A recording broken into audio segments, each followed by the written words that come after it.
Good evening, Scotch Plains, and thank you for bearing with us. We're sorry we're starting a little late this evening. Welcome to our April 14th, 2026 Scotch Plains Town Council business meeting. I wish to make the following announcement to show compliance with the Open Public Meetings Act, known as Chapter 231 of the Public Laws of New Jersey, 1975. Notice of this meeting was given by publishing a notice of the location, time, and date, sending copies to the Star Ledger and the Leader, posting said notice on the township website and bulletin board in the municipal building, and filing same with our township clerk. This evening, we will be led in the Pledge of Allegiance by Kevin Abbey, who's here tonight for one reason. He wants to earn his Boy Scout, merit badge? And he's a junior at our Scotch Plains Fanwood High School.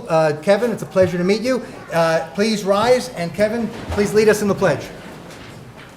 I pledge allegiance. I pledge of the United States of America and to the republic for which it stands, one nation, under God, indivisible, with liberty and justice for all.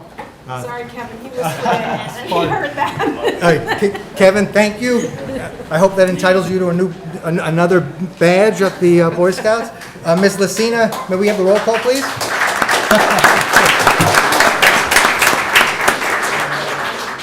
That's the first time I've ever seen that. Terrific. Kevin, you got an applause for the pledge. Thank you for joining us.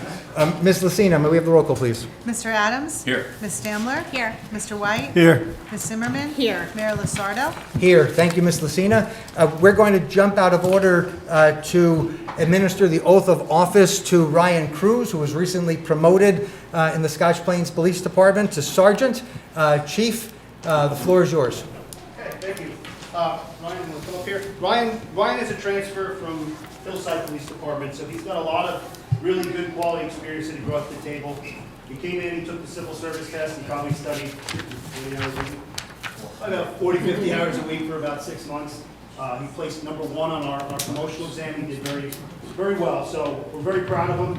I did not write this bio, he wrote it, but it was good, so I'm going to go with it.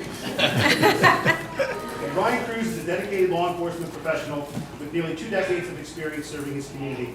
He graduated from Union Catholic High School in Scotch Plains in 2005 before continuing his pursuit of a career in policing in Union County at the John H. Stanley Police Academy, where he graduated in 2007. He began his law enforcement career with the Hillside Police Department, where he served for 13 years. During his tenure, he distinguished himself as both a patrol field training officer, a firearms instructor, and playing a key role in mentoring new officers and ensuring high standards of training and readiness within the department. In 2019, Ryan transferred to the Scotch Plains Police Department, where he continued to build on his experiences and leadership skills. In addition to serving as a field patrol training officer and firearms instructor, he was selected to participate in the New Jersey Civil Service Commission Law Enforcement Mentorship Program, further demonstrating his commitment to professional development and leadership within the field. Ryan has also served his community as a law enforcement affirmative relations representative, also known as a CLEAR initiative, where he played an active role in strengthening relationships between law enforcement and the community. In this capacity, he was specifically involved in law enforcement in the Asian American Pacific Islander Community Project, working to foster trust, communication, and collaboration with diverse community members. Throughout his career, Ryan has been the recipient of over 14 letters of commendation, as well as multiple police service awards. His honors include the Police Valor Award, the Distinguished Police Duty Award, in recognition from the New Jersey Narcotic Enforcement Officers Association, reflecting his dedication, professionalism, and commitment to excellence in law enforcement. Beyond his professional accomplishment, Ryan is a devoted husband to his wife Annabelle and proud father to his sons Joshua and Jeremy. His dedication to both his family and his career reflects a strong sense of responsibility and service. Currently, Ryan is assigned to the Patrol Division, where he will serve as a patrol sergeant. In this role, he continues to lead by example, guiding officers in the field while upholding the values of integrity, professionalism, and community-focused policing. So, congratulations to Ryan.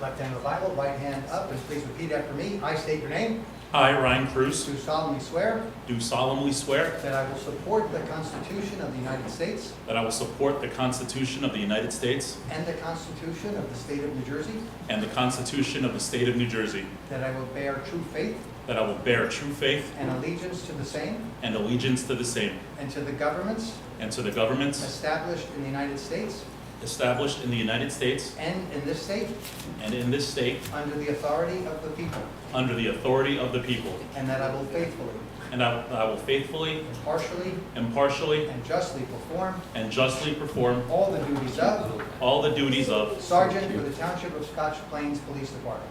Sergeant for the Township of Scotch Plains Police Department, according to the best of my ability, so help me God. Congratulations.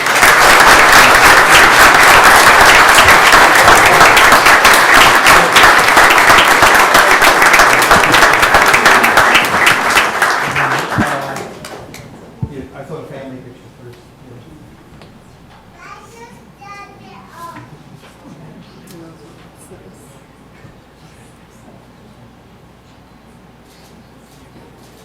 Maybe jump in when you're ready? Yes, please. I will never forget that.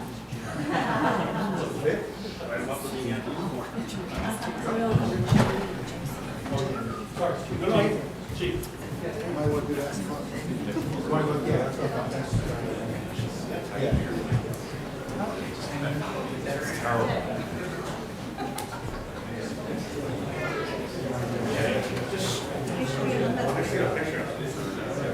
Congratulations, sir.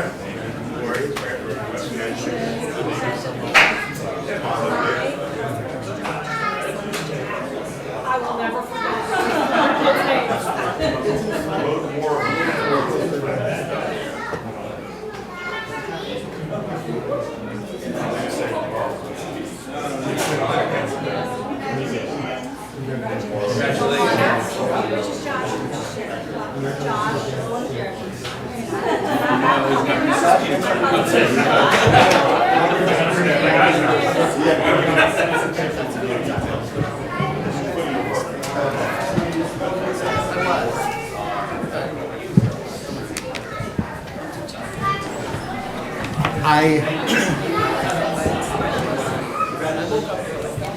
Congratulations to the Cruz family. I asked on walking in if there was going to be some celebrating tonight, but I was quickly told, no, the children are too young and need to be, and mom needs help putting them in, so I know you're not going out to celebrate. But congratulations to your family, and thank you for letting us do that here ceremonially. We're now going to move on. I'm going to call on my colleague, Deputy Mayor Matt Adams, to help us spread awareness about Autism Acceptance Month. Thank you, Mayor. We have a proclamation this evening, and a bunch of members of the community, including a new business in town, that are going to really help us tonight bring awareness to this cause. I'll start, if I may, by reading the proclamation that recognizes this month, April 2026, as National Autism Acceptance Month.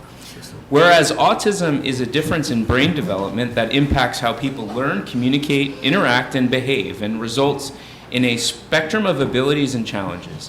Whereas children and adults continue to be diagnosed on the autism spectrum at high rates, resulting in prevalences of 1 in 31 children nationally and 1 in 29 in New Jersey alone.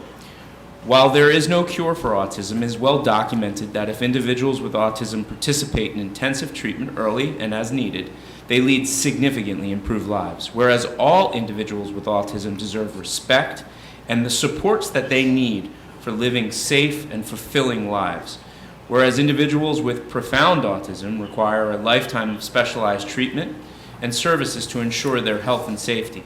Whereas the disabling effects of autism can create psychological and financial burdens for families, efforts need to be made to support their resilience. Whereas municipal governments such as this one have a role to play in ensuring an autism-friendly law enforcement agencies, sports and recreation opportunities, and housing to promote safety, inclusion, and meaningful community participation for individuals with autism. Whereas autism in New Jersey is in its 27th year of spearheading awareness in an effort to educate parents, professionals, and the general public about autism and its effects, I am delighted to now therefore be it proclaimed that the Township of Scotch Plains hereby proclaims April 2026 as National Autism Acceptance Month here in the township.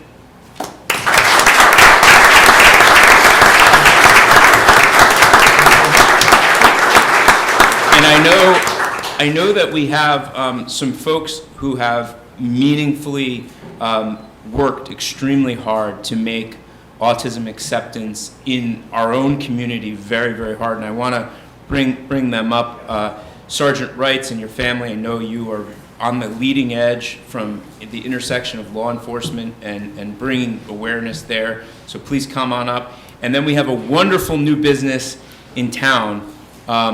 We just left their grand opening. It's called My Potential Growth and Development. It's a full service occupational therapy. It is magnificent. It's located right on East 2nd Street. We literally were there for a ribbon cutting just prior to coming, and I'd like to invite Marissa and Monica up as well to say a few words. And anyone else who has been touched by autism and is bringing awareness in our community to make this an autism-friendly community. Please come on up as well.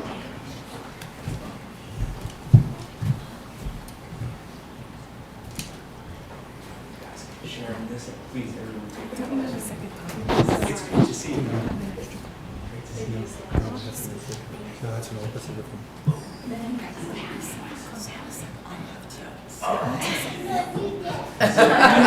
These guys had so much fun playing before. They showed us all around, but please, the mic is yours. Well, I just wanted to thank the entire town. We are so incredibly grateful to be a part of the Scotch Plains community in a town where acceptance and inclusion is not just spoken about, but it is lived. So thank you so much for this. Oh, well said. Thank you.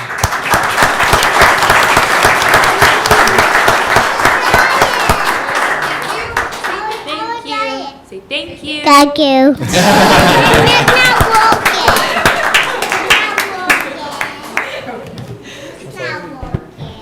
And just to reiterate, within the department, we have several programs that are run throughout the county, one being the Blue Envelope Program.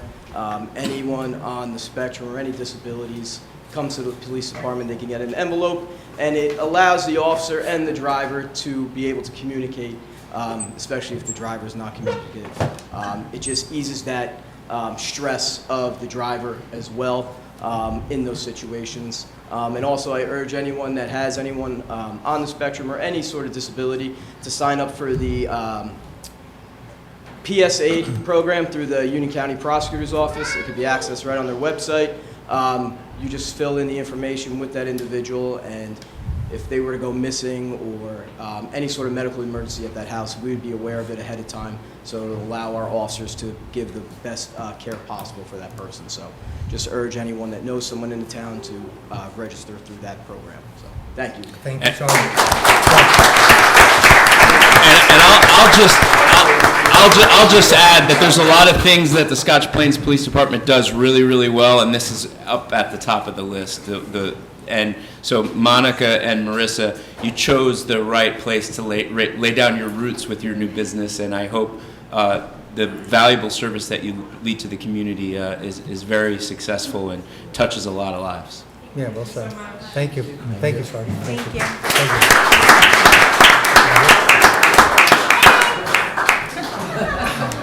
Those kids are a hit. They're so cute.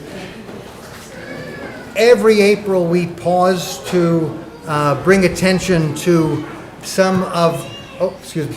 Well, let me do this good as well. Pardon me. Have a good night, everyone. Every April, we pause to bring attention to some who work for Scotch Plains and work for towns and cities across the country, and they don't get the accolades that other protectors of the public do. And that is our code officials, people that work for our buildings department. and they are our unsung heroes. When I was reading this resolution that we're doing tonight, I thought of this instance. Last summer, there were a few storms in town, and what does a council do after a storm? We tour the town. We see what the damage was like and to get a sense of what we could do better in the future and what the damage was.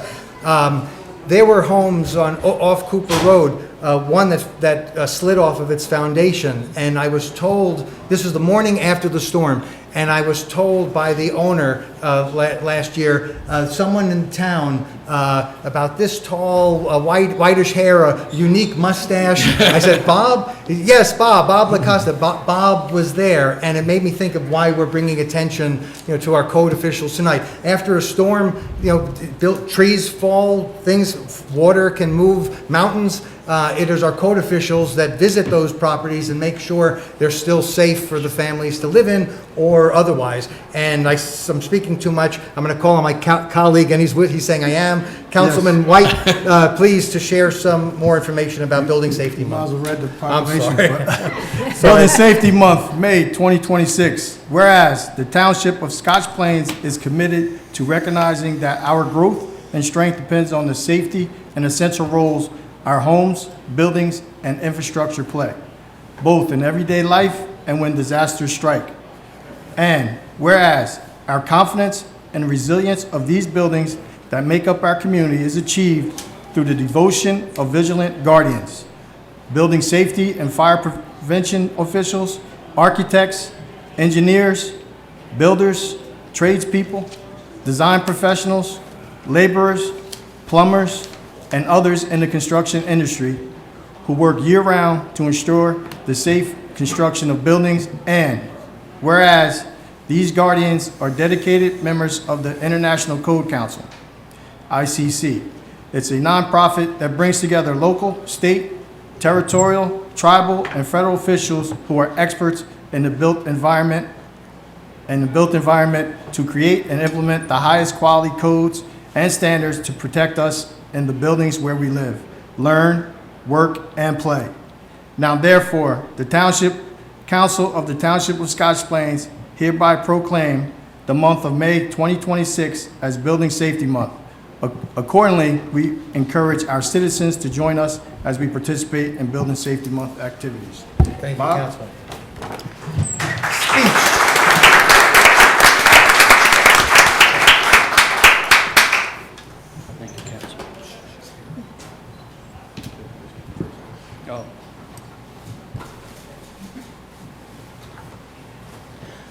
As always, as Councilman said, May is Building Safety Month. We're here a little early this year, which is nice. But I always got to thank the mayor and council, the administration. I worked with a lot of mayors. Your picture's not up here, but mayor. But almost all these people on the wall, I've always worked with. So I really appreciate the support that I get from the mayor and council administration. As well as everybody else in this, building, Bonnie, everybody else, the guys on the first floor, tax, fire, recreation. And I think the things we do for building safety lets those guys sleep at night. Because when we do our job right, we know that things are good and that they're not going to have to, be leaving their families, at the wee hours in the morning. We have a great team upstairs on the second floor. Not only do we do building, we've got engineering, health, property maintenance, land use, and our team, the ladies in the office who field the residents every day, as well as the guys out in the field. As you look around and you drive in Scotch Plains, you see a lot of stuff going on. And last year, the total value of construction in Scotch Plains was $95 million. So people are coming here because of everything that everybody does right, especially you guys, the mayor and council.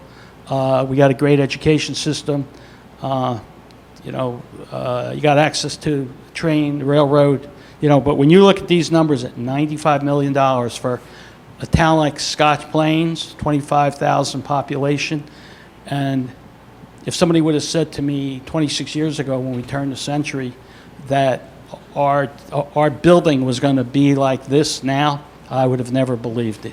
You know, so again, I just want to thank all you guys for your support every year. It's greatly appreciated, not only by myself, you know, my staff, my guys in the field, the ladies upstairs. So, you know, again, you know, hopefully we'll see you next year, and thank you again. Thank you, Bob.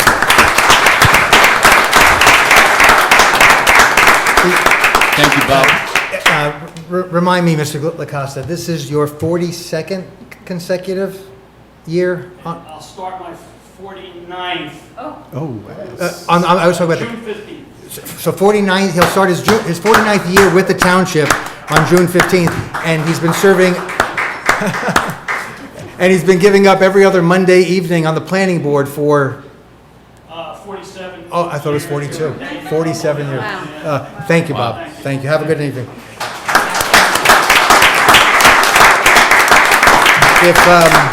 I don't remember how many retirement parties Al Mirabella had when he retired from the township back in September, but I would imagine someday, many, many, many years from now, there are going to be big parties for you too. Moving on, my colleague, Councilwoman Elizabeth Stamler, from the moment I met her, I knew how important this cause is to her and her family. Councilwoman, please share some information about Donate Life Month with us. Thank you, and thank you to all my fellow council members and the township for always being so supportive of organ donation awareness and, of course, National Donate Life Month. I just think it's important to read the proclamation because I did invite some people here, so if you'll indulge me.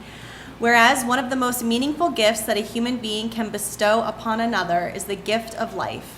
And whereas, realizing the urgent need for organ and tissue donors across the country, the National Donate Life Month observance promotes a greater understanding about the life-saving benefits of donation and transplantation. Moreover, the need is increasing. New Jersey Sharing Network is committed to addressing that need through increased awareness.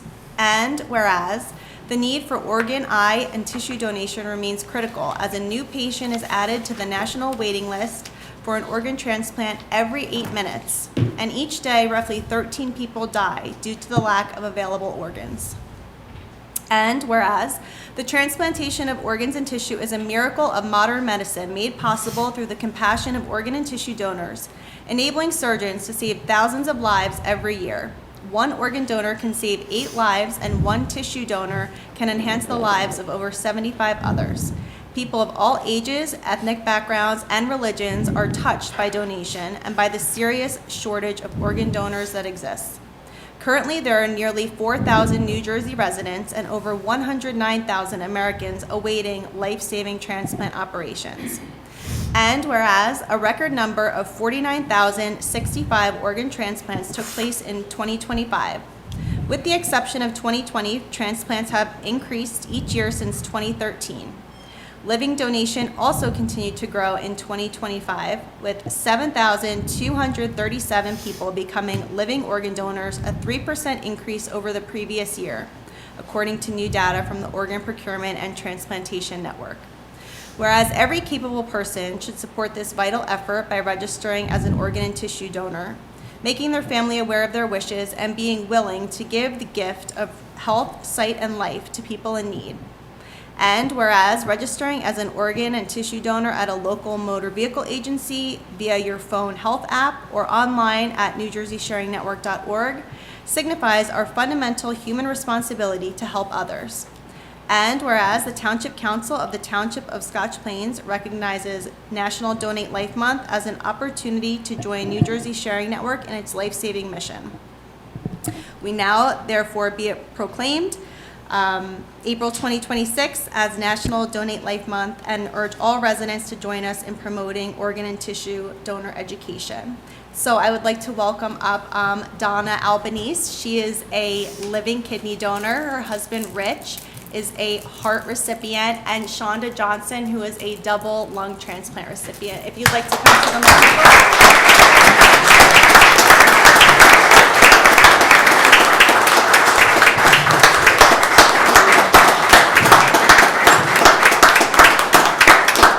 Thank you for being here. If you want to share a little bit.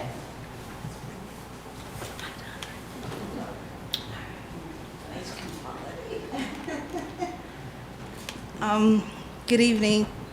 Hello to everybody. I'm Shonda Johnson. As Elizabeth has said, I received a double lung transplant March 11, 2024. I was diagnosed with a disease called chronic hypersensitivity pneumonitis. It's a fatal disease. If you don't get a transplant, your time comes. So I waited for a year in the hospital, waiting for the call to come. And like she said, there is so many people waiting for a lung transplant. But I was blessed. When the call came, I received my transplant at the University of Pennsylvania Hospital. The recovery is long. I tell people transplant life is not for the weak. People think once you get your transplant, everything is perfect, everything is fine. But the amount of meds, the post-op treatments, the changes in the meds, the rehab it's grueling. Even now, I'm 2 years out. I tell people in the transplant world, I'm 2 years old. And just every day you just try to keep going so you can make it another day. You still have things to do. You have your therapies, your follow-ups, and you just try to not, get sick. Try not to get an infection because your immune system is down. Like, a cold for us, it's not a cold. It can be life or death. So when we say, like, don't cough on us, wash your hands, it's serious. People are like, oh, you're so, I have sanitizer everywhere. I have, everything. And you're so, you're doing too much. I'm like, no, I'm not doing too much. But I'm just grateful for an opportunity. I value my lungs. I thank my donor and my donor's family. Unfortunately, when you have lungs, my donor passed away for me to get the lungs. And I don't know who my donor is, but the sacrifice of the family to say yes for me to have the lungs. And I cherish the lungs. Every day I get up, I just say, thank God I have this opportunity to live. And I make every day valuable and special. And I love the organization, Sharon Network, because they were so valuable in getting me through this process of the transplant. Thank you.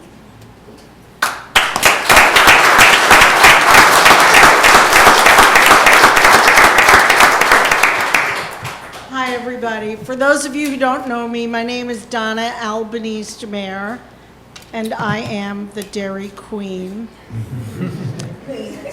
My family has owned and operated the Dairy Queen in Plainfield for over 50 years, where I met my husband 49 3/4 years ago. I want to thank the council and Elizabeth in particular. It really is great work that you're doing, spreading the word about this cause and all the other causes as well. It is significant. And we do read the newsletter, so keep them coming, the messenger. So in 2002, I gave a kidney to my mother. She had a virus. Her kidneys were gone. I gave her one. I feel great. I started spreading the word. Education is so important. Little did I know, 20 years later, exactly, my life would depend on somebody checking the box to donate an organ, a heart in particular, to my husband, who we call the bike man. My husband fixes and repairs bicycles and gives them away to those in need to the tune of over 5,300 bicycles. He supports more than 15 nonprofit organizations. And, from the veterans to homeless to adopted children to refugees, it just goes on and on, schools. So the one family's desire to check the box, my husband received a heart for from a 40-year-old man. And that gift We pay forward, we honor it every day, and when we enjoy our 4 grandchildren, we don't take anything for granted. So my husband does all the work with the bicycles. I usually take all the credit. Honey, is there anything you want to say? Well, thanks to Organ Donation, I'm still here. 4 years ago, it was a very high probability that that would have been the end.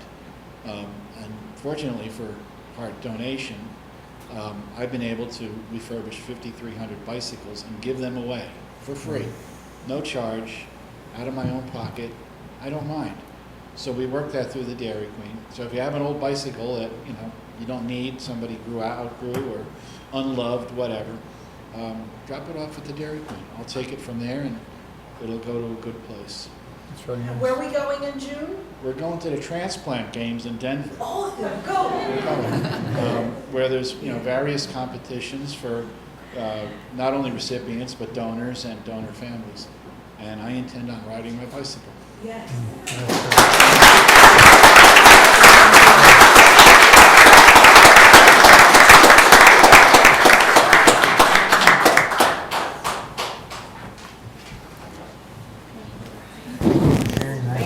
Thank you for sharing your stories.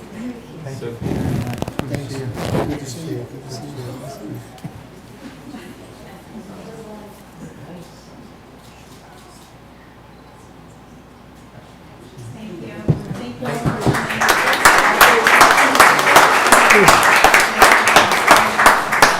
All right, let's end there, Mayor. I was, Let's just end. you took the words out of my mouth, and I was going to say, instead of resolutions. Motion to adjourn. Right, and instead of reading resolutions, hearing that was so compelling. It tells a story, and it really helps us spread a message of how important it is to be willing to donate organs. And you have been, both of you have been here before when we have shared before, and so I don't see you frequently, but I'm saying to myself how well everyone looks. So it's working, and that's wonderful. And thank you for helping us spread this information. I've shared before, my mother-in-law also a kidney transplant 5 years ago, and it saved her life. And we know in the Losardo family and the Schwartz side of my family how important it is, and that's why I am now an organ donor myself.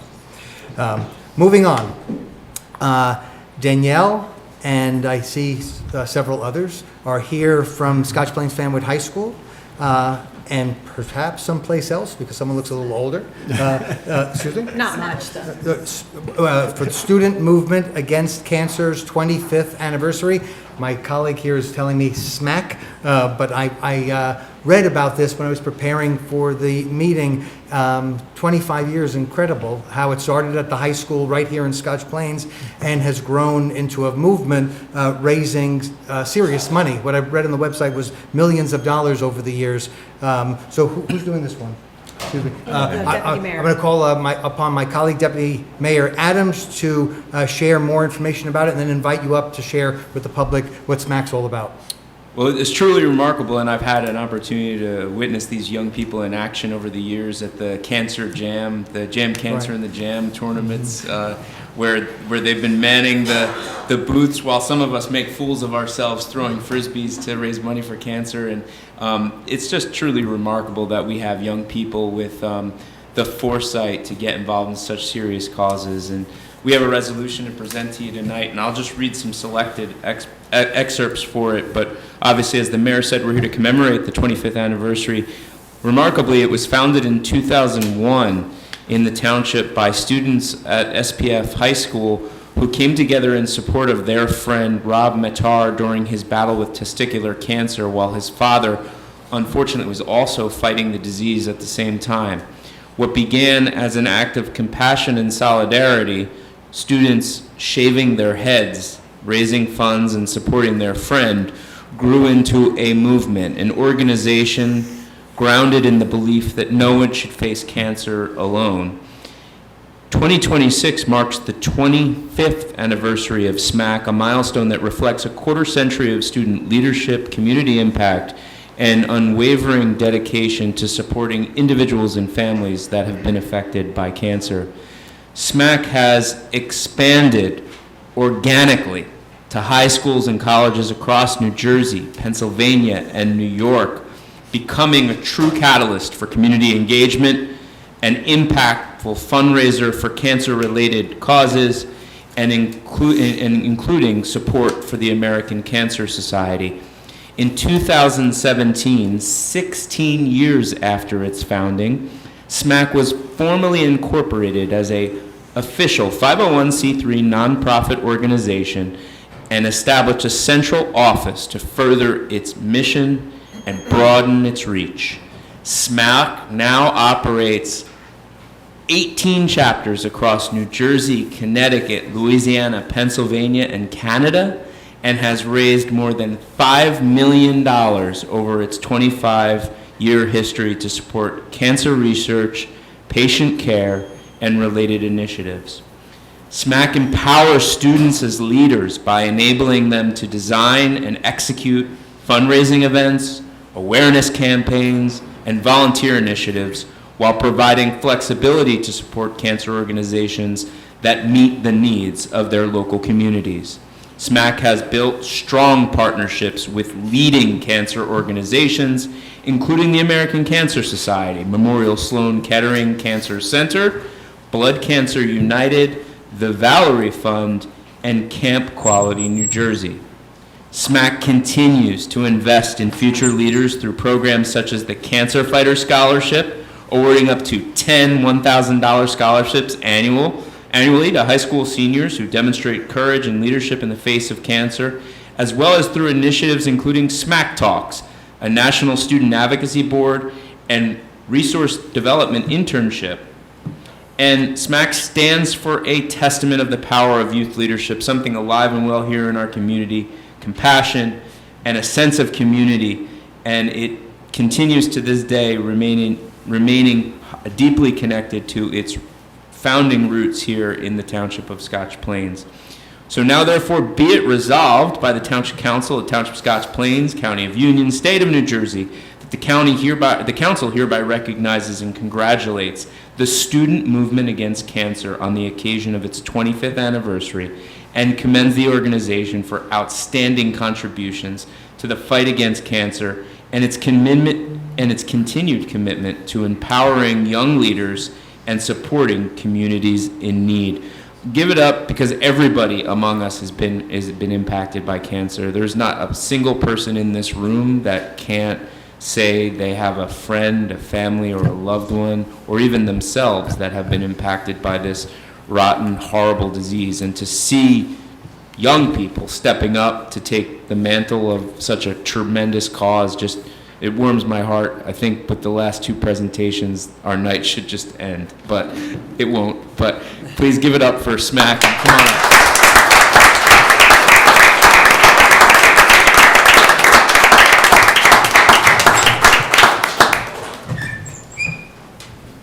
By all means, say a few words.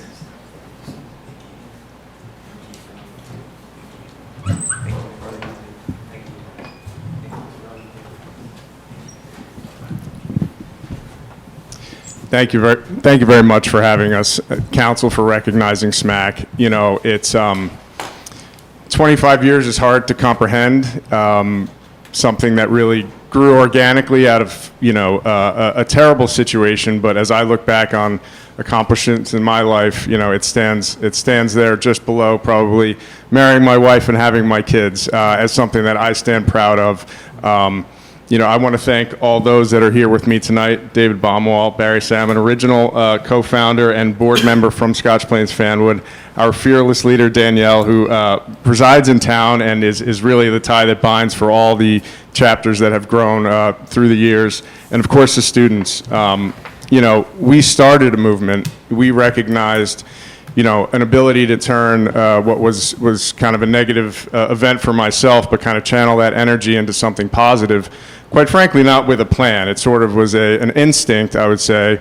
And fortunately, over time, you know, with some thought and some follow-up, it has grown into a movement. I like to think that it's definitively a movement now. We started with kind of a nudge ourselves, but now on a grassroots basis. It's around the country, and I think there's no reason why we can't continue to educate on the benefits of what SMAC brings to townships around the country. It's a great leadership opportunity. It raises money for some great cancer-related causes, I think it's boundless what can happen if you channel the energy in the right way. But we would not be where we are today if it were not for students that carried the torch after we just laid the initial foundation.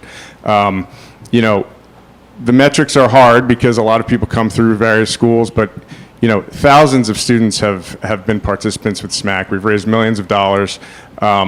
But sometimes the most touching stories that we hear are those on a personal level that really go back to a situation like I had myself, and the community puts their arms around that individual. So SMAC really affords the opportunity to raise funds, for dedicated causes, but at the same time, it doesn't forget that this is a grassroots movement, and sometimes it's not millions of dollars that somebody that's suffering cancer or their family needs. It's really just kind of a warm embrace by the community, an event that really just demonstrates that people have their back. So thank you so much to the students. We couldn't appreciate your efforts more, and thank you to the council for recognizing SMAC.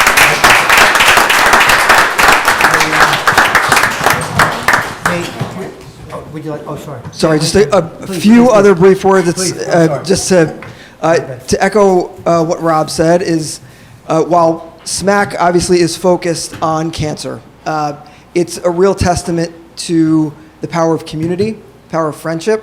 I think the reason SMAC has taken off over the last 25 years, it's actually insane to me that it's 25 years, is because the message resonates. Being there for each other, being there for your friends, finding ways to fight back against things that feel intangible, that feel impossible, but when people come together, it means the world, not just to the person affected, but to the entire community. And I wanted to take a moment to say that Scotch Plains, we are not students, the three of us here, a little older, but Scotch Plains still feels like home to many of us because of the community that was so supportive, that stepped up and showed us what it meant to live in a supportive, caring environment. And from Scotch Plains, the seed was planted for SMAC to spread, technically internationally, it's in Canada now as well, and the impact has been beyond anything we could have imagined 25 years ago in 2001. So I want just to thank the community, thank the town council for taking a moment to recognize this milestone, and also to echo Rob's sentiment, to thank the students who are here for the work that you've done, because without you, SMAC doesn't exist. This has kept going for 25 years because of the passion and the dedication of students like you. So thank you so much. And we have one event announcement, I believe. Hi everyone, I'm Michael Severi, a senior at Scotch Plains Federal High School and one of the co-presidents of SMAC. As the year is coming to a close, we have our main event. It's going to be a glow-in-the-dark volleyball tournament. It's just a fun way to raise awareness of cancer, raise a lot of money. This year, all the proceeds from the event will go to the Valerie Fund. It's an organization that helped me as a kid as I was diagnosed with leukemia. So I appreciate all your support in making this a great event.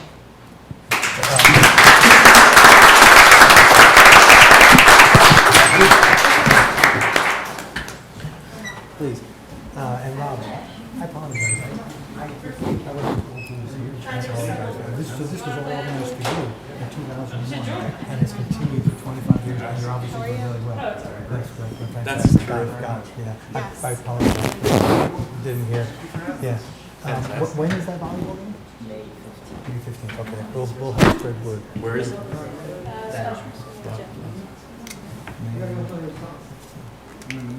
It's okay. We will work around you. Go in the middle, please. Yeah. It's okay. It happens about 10 times a day. All good. No worries. There we go. See, perfect. Congratulations. Thank you all for coming. Thank you for speaking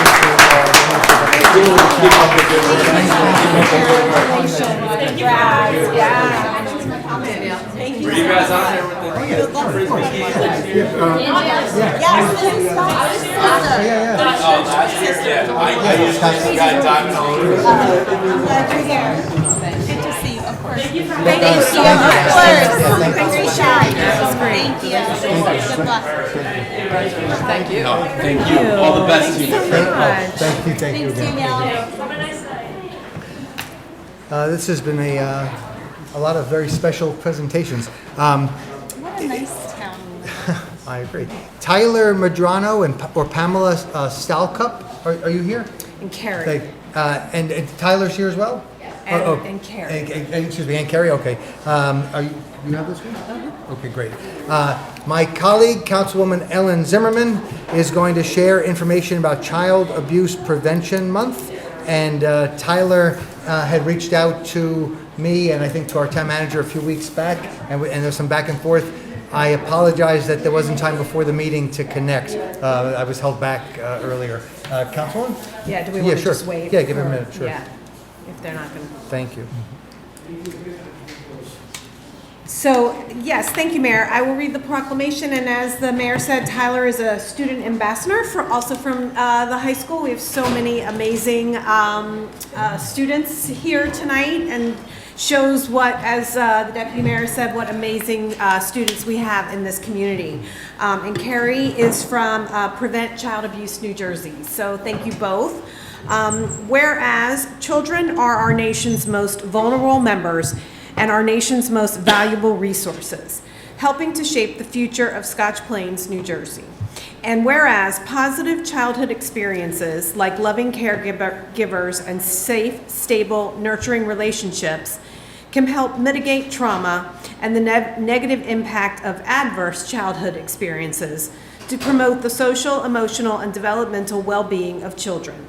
And whereas childhood trauma can have long-term psychological, emotional, and physical effects throughout an individual's lifetime and impact future generations of their family, and whereas childhood trauma, including abuse and neglect, is a serious problem affecting every community in the U.S., and finding solutions requires input and action from everyone. And whereas children who live in families with access to concrete economic and social supports are less likely to experience abuse and neglect. And whereas prevention is possible because of the partnerships created between Prevent Child Abuse New Jersey, families, prevention advocates, child welfare professionals, education, health, community, and faith-based organizations, businesses, law enforcement agencies, service organizations, and local, state, and national governments. And whereas we acknowledge that to solve the public health issue of abuse and neglect, we must work together to change hearts and mindsets through storytelling and sharing, center the needs of families, reduce barriers, and inspire action from partners in prevention. And whereas we are committed to advancing responsive and effective systems that ensure all children and families are healthy and thriving.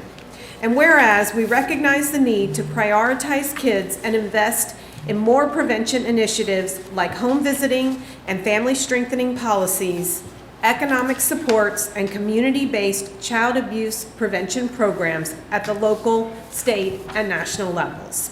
And now, therefore, the Township Council of the Township of Scotch Plains hereby proclaim April as National Child Abuse Prevention Month and urge all citizens to recognize this month by building a narrative of hope for children and families through collaboration and the creation of an ecosystem of primary prevention.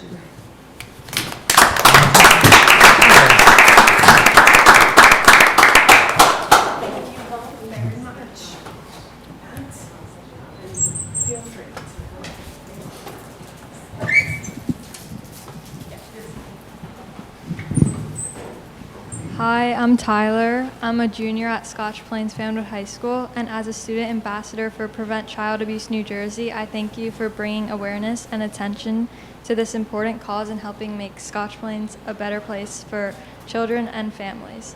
I believe that together we can strengthen families and ensure every child has the chance to grow up safe, nurtured, and loved.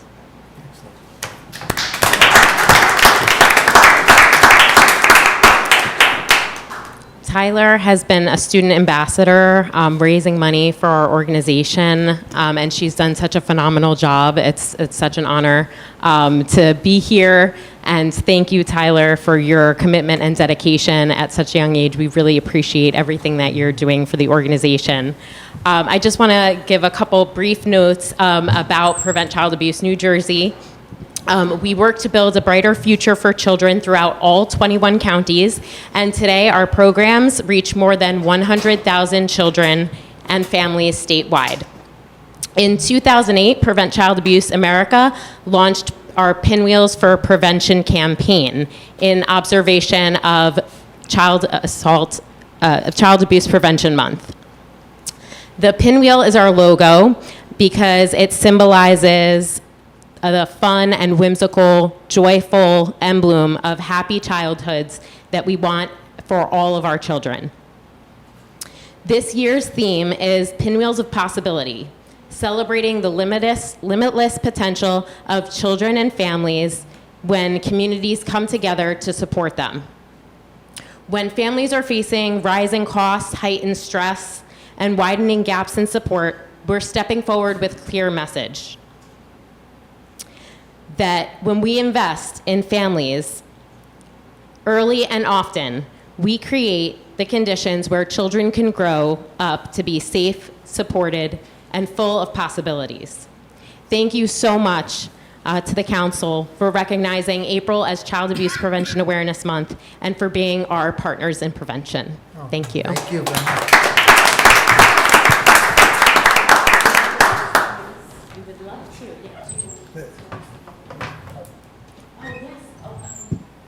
And we did bring pinwheels here, so we are going to get a couple for the photo, and then we're gonna hand them out as well.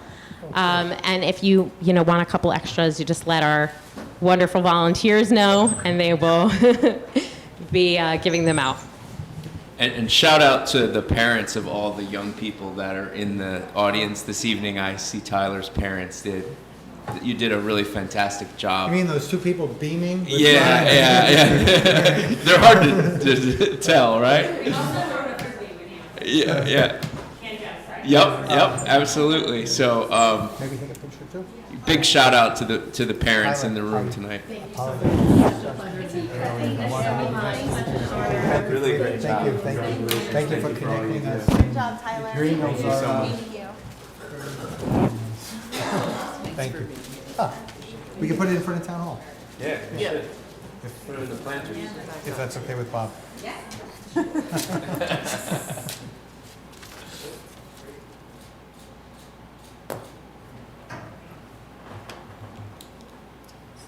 May I ask for the purposes of the public, the significance of the pinwheel is? Yeah, so it's for like a joyful, whimsical symbol of what we want for childhood. Thank you for these. I'm gonna put this one in front of town hall. Thank you. Thank you for joining us. Thank you. Thank you, Tyler. Thank you. I'm Margaret. Thanks for coming. Nice to meet you too. Thanks for what you're doing. It's super important. Stay there. Hi. Is there anyone here from Fanwood Scotch Plains Rotary this evening? No? And I'm sorry, which of my colleagues has the mental health awareness?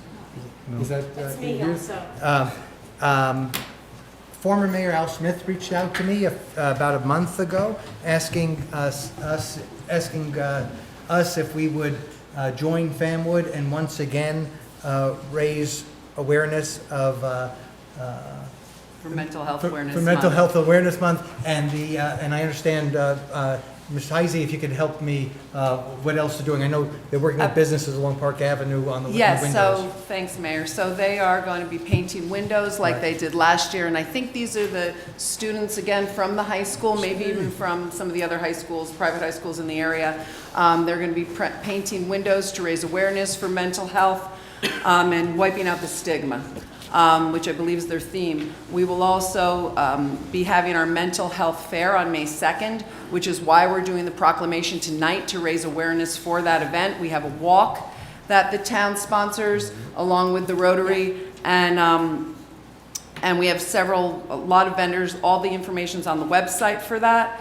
And we'll be doing some other things, I believe, with the whole committee and Fanwood later on in the month of May. Right, thank you, Ms. Heisey. You're welcome. And the banner, and Resolve, let me give a shout out to our own Resolve Community Counseling Center here in Scotch Plains, located diagonally to the back of our parking lot. And they also had approached us several years ago when they were celebrating their 50th anniversary in town and asked us to help them with a banner. So that'll be going up in the next week or so across Park Avenue to help, again, raise awareness and wipe out the stigma. Oh, okay. Wonderful.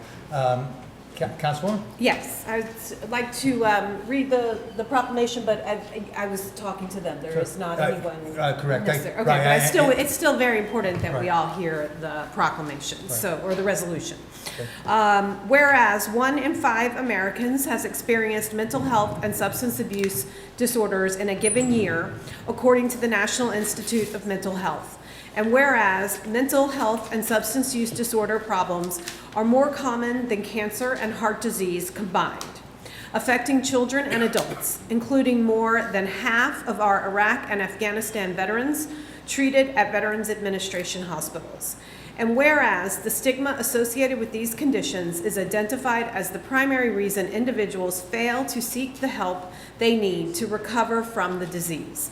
And whereas stigma-free communities aim to inspire public interest and open dialogues about stigma, raise awareness of mental health and substance use disorders, and create a culture wherein residents feel supported by their community and neighbors and feel free to seek treatment for the disease without fear of stigma. And whereas promoting awareness that there can be no health without mental health will break down barriers and encourage residents of all ages to be mindful of their mental health and ask for help when needed. And whereas Rotary International Rotary District 7475, which includes the Fanwood Scotch Plains Rotary Club and the Rotary Mental Health Associates Club, are dedicated to eliminating stigma associated with mental health illnesses. And whereas the Fanwood Scotch Plains Rotary Club, as part of its Stigma-Free Community Campaign, is sponsoring a stigma-free task force comprised of individuals and groups dedicated to reduce stigma associated with mental health in their communities. And whereas the Township of Scotch Plains recognizes the community need and supports a stigma-free community. Now therefore be it resolved that the Township Council of the Township of Scotch Plains recognizes and supports the Fanwood Scotch Plains Rotary Club's Stigma-Free Community Campaign to allow all with mental health illness to freely seek the treatment they need without the fear of stigma. Thank you, Mayor. Thank you, Councilwoman, and thank you, former Mayor Al Smith, for leading the charge on this. I look forward, I know that morning he asked about us all taking a photograph together with the banner, and like we did in Fanwood last year. Al, if you're, and I should say, and thank you to the Fanwood Scotch Plains Rotary for all you do. It's amazing how active of an organization you are and how much work you do in our community. All of us, thank you. The final proclamation is about New Jersey Local Government Week. May I summarize it? If you're on social media at all, you may have seen some videos that my colleagues and I have done showing off people who work in the town and sharing with residents what Town Hall does for you. This is a proclamation that identifies April 12th through the 18th as Local Government Week. And I'm just going to read 3 lines because I remember them from last year and they're meaningful to me. Local government is the government closest to the people and the one with the most direct daily impact upon its residents. you know, you can see the mayor and the council members from time to time at Grano or Darby Road or across the street, and you can yell at us whenever you feel like it at these places. You don't get that opportunity as much with the governor or the president and so forth. You know, local government is one closest to the people. It provides services and programs that enhance the quality of life for its residents, making their municipality their home. And it's administered for and by its citizens. That's why we're here. All of us ran for office to make our community better than it was the day before, and that's what we do every single day. And this week, we're celebrating Local Government Week. If you're not sure what the town's doing for you, please watch those videos and reach out. And that concludes... Thank you, Mayor. Thank you. And that concludes our presentations for this evening. And now we can actually get started with the meeting. We will move on to public comment. If there's anyone here that wishes to share any comments with us, please just come to the mic and start with your name and address for our record. Public comment is limited to 3 minutes. Our clerk will keep time, and after we've concluded public comment here in chambers, we'll open up the phone line. If you want to get ready, it's 908-322-6700. Thank you.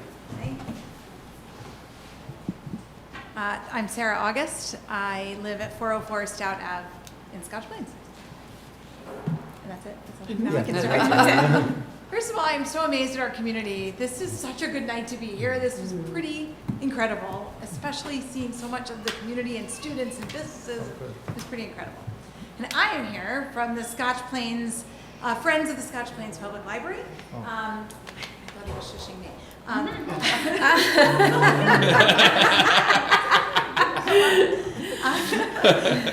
here from the board of the Scotch Plains Public Library, the board of the Friends of the Scotch Plains Public Library, and we want to tell you about some events that are coming up and highlight important community involvement opportunities for you for joining the board, which is coming up. It's a great opportunity to support and strengthen our beloved library.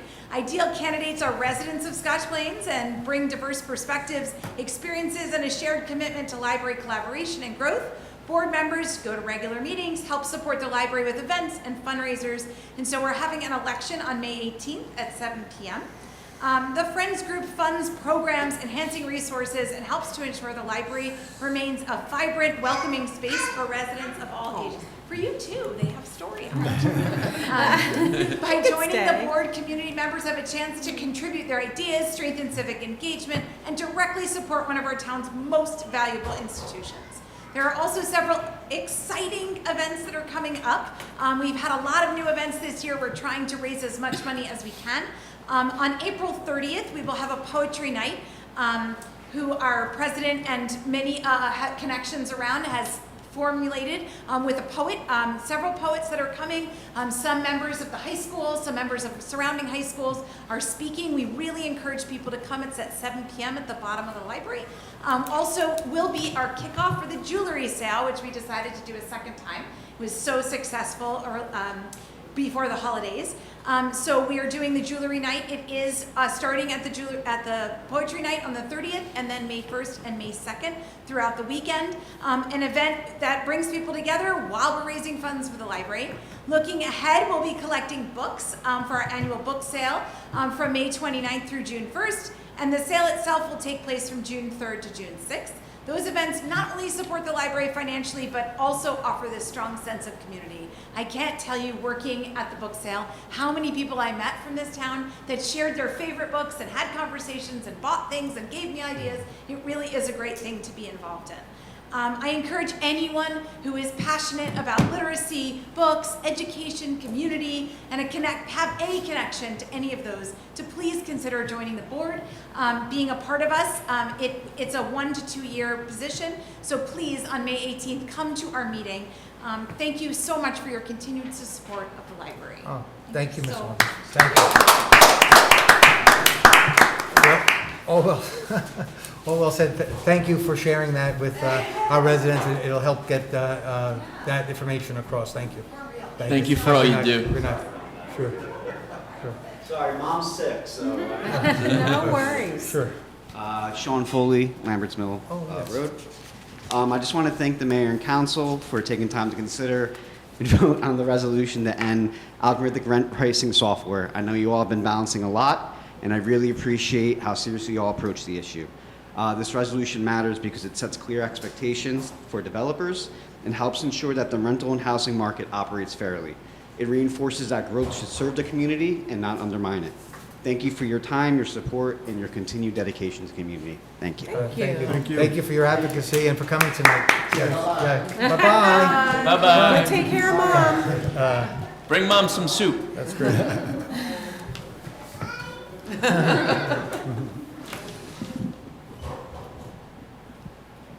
Gary Morris, 405 South Avenue in Fanwood. I heard that we're doing a shared service with you guys now. We're going to share the tax collector. So I was wondering if you could do me a favor and lose my tax bill each quarter, and in exchange, I will be at every meeting to say how good-looking you people are. Okay? So I want to talk about taxes. You currently have something on your books regarding tax exemptions and abatements. And I like going to different towns and comparing and contrasting. Yours is a much better law than or ordinance than the one that we have in Fanwood as far as that goes. I don't know if you've even used this law yet. I have no idea. Does anybody know if this has ever happened, the 5-year tax exemption and abatement law? I don't know. But just curious if it has been used. One thing I realized in Fanwood, which is going to be interesting, is the largest apartment building in our town just applied for it, and I realized the law itself has sunsetted. So after 10 years, that law goes away. It says municipalities must readopt the ordinance to grant new abatements after this 10-year period. And I noticed that yours has also expired. Not even sure you're even using it, just giving you a heads up that if you want to use that, you need to renew that.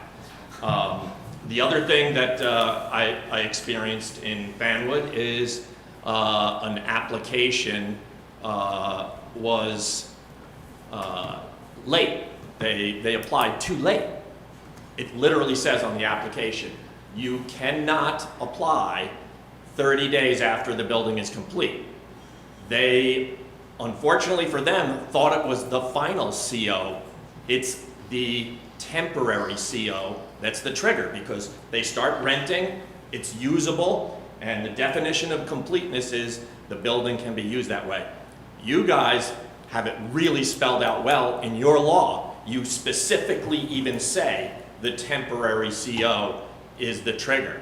In Fanwood, it doesn't say that, but the state law says it, so we're going to make sure that's enforced. But I just wanted to give you a heads up about that expiring, so you know about it. And I'm also a witness that Mr. Lasordo actually did make it around Jerseyland Park. I think it was 4 laps? 2 miles. Was it 2 miles? It was 2 miles. Yeah. I was having so much fun, I wasn't counting.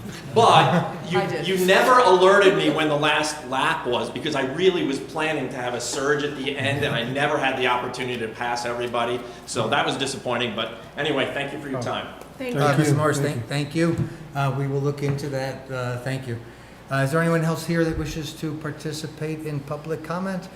Seeing none, we'll just check the phone line. Again, it's 908-322-6700, and there's a little delay, so we just have to give it a little time and see if the phone rings. While we're waiting, Mr. Hazel, right? Just FYI, I tried you back yesterday twice, but couldn't leave a voicemail. But we can talk later. Okay, sure. Since the phone isn't ringing, we will close public comment and move on to public hearings and final adoption. Oh yeah, there was another part of this meeting tonight. Ordinance 2026-10, Ms. Lucina. An ordinance to exceed the municipal budget appropriation limits and to establish a cap bank pursuant to NJSA 40A:4-45.14.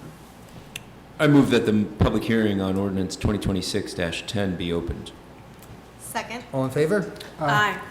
Would anyone like to address the council with reference to this ordinance? If so, please come to the mic and state your name and address for the record. And for your information, what this ordinance does is authorizes the town to raise its budget a little more than usual this year to meet our public needs and to bank some unused increases for future budgets. Seeing no one coming to the floor, Deputy Mayor? I move that the public hearing now be closed. May I have a second? Second. All in favor? Aye. I move that this ordinance be adopted on second and final reading and be advertised according to law. Second. Ms. Lucina?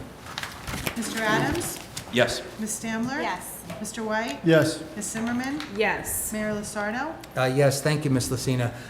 We didn't even get to this yet, and it's why this meeting's so important. The next item on our agenda is the 2026 budget and the adoption thereof. I'm going to call upon our deputy, excuse me, that's not right anymore, our town manager, Margaret Heisey, pardon me, Ms. Heisey, to lead us in a presentation of this budget, and then we will open up a public hearing and see if there'll be any discussion about it. Ms. Heisey, pardon me for that. No problem. Old habits. I do it all the time. Yeah, do you? Yeah.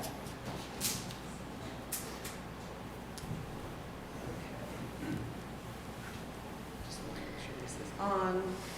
Tom helped me get this set up today, so thank you, Tom. And he made sure we turned this off so we didn't lose battery power. So it's my pleasure and honor to present our budget this year. As you know, and as in years past, we start preparing the budget. Okay, Tom, see, I'm going to need you. Oh, no, I'm not. We started preparing the budget in October. The CFO, Anders Hassler, who's here, and I met with all the department heads as well as all of you to go over your desires, your goals, and what our department's needs were to make the township function as smoothly and efficiently as possible. So that was done from October till February. On February 5th, we held our public workshop meeting upstairs, and we introduced, that was on February 3rd, excuse me, and we introduced the council, the budget to the mayor and council on March 10th at our last meeting. And today, of course, we're here to formalize that and for you all to vote. So I'm going to start out with the positive, right? With some positive trends we are seeing. Our surplus fund balance has increased for 14 years running. Our property values continually to trend upwards. We have a thriving business district, as we all saw tonight with another new business opening in town. Our tax collection rate surpasses 99%, and I want to thank the residents for paying their taxes on time.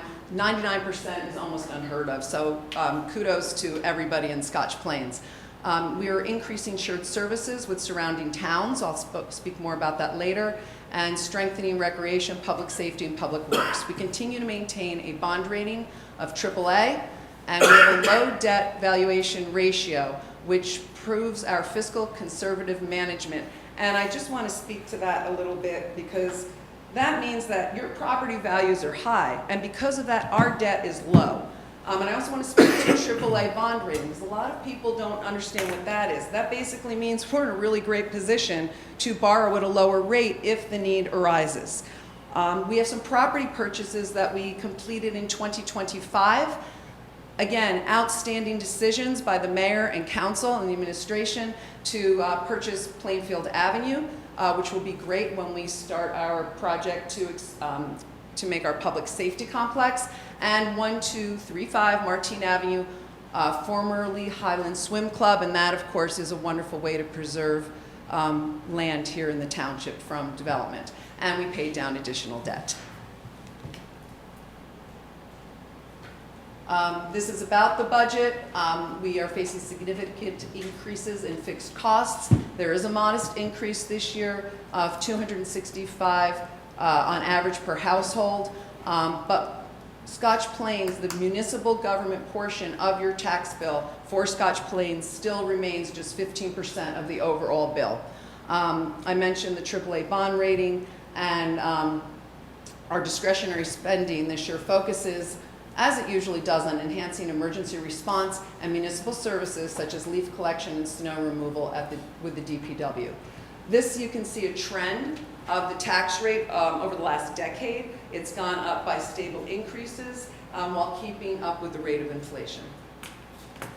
And now for the challenges, right? So we did have increases in pension, health insurance, and group liability insurance. And up here, I'm not going to read these all out loud. They're quite significant, and they were a challenge for us as we were developing the budget.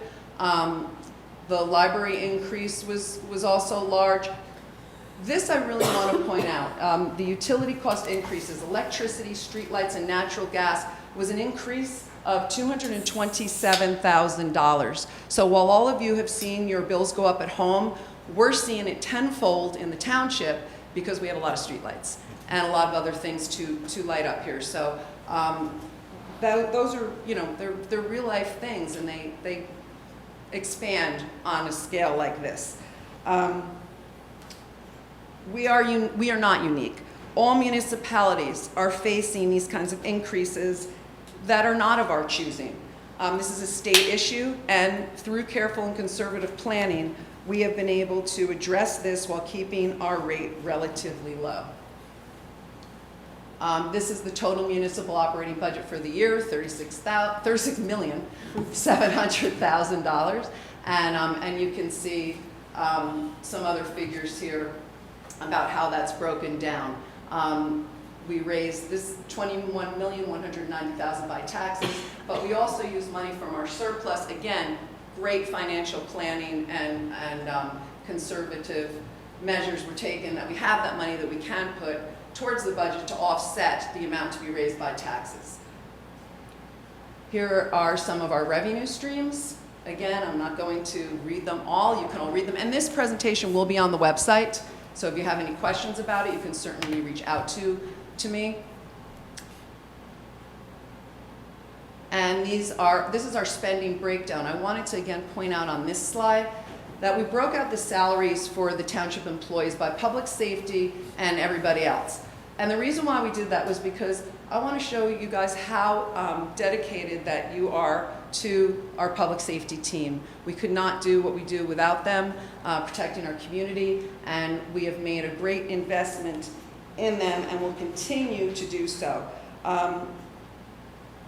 We continue to hire and promote officers, and this year we will fill vacancies due to some retirements. The other salaries, I want to include it in other salaries. Our other largest department is Public Works.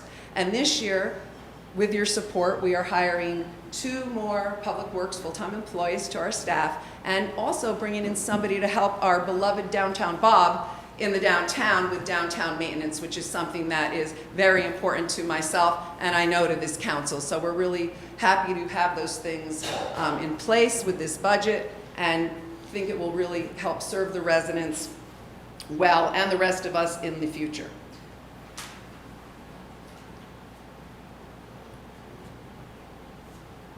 Okay, the capital budget.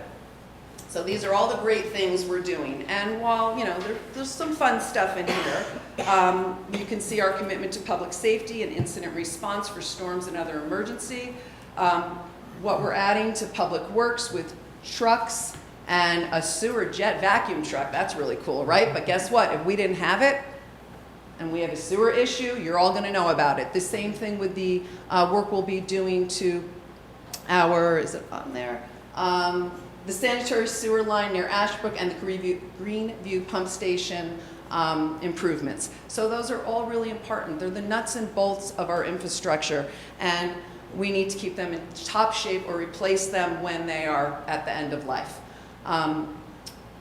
We have some things for Parks and Recreation. They work very closely with Public Works, of course. They're getting a new truck. We're continuing our trend of bathroom repairs.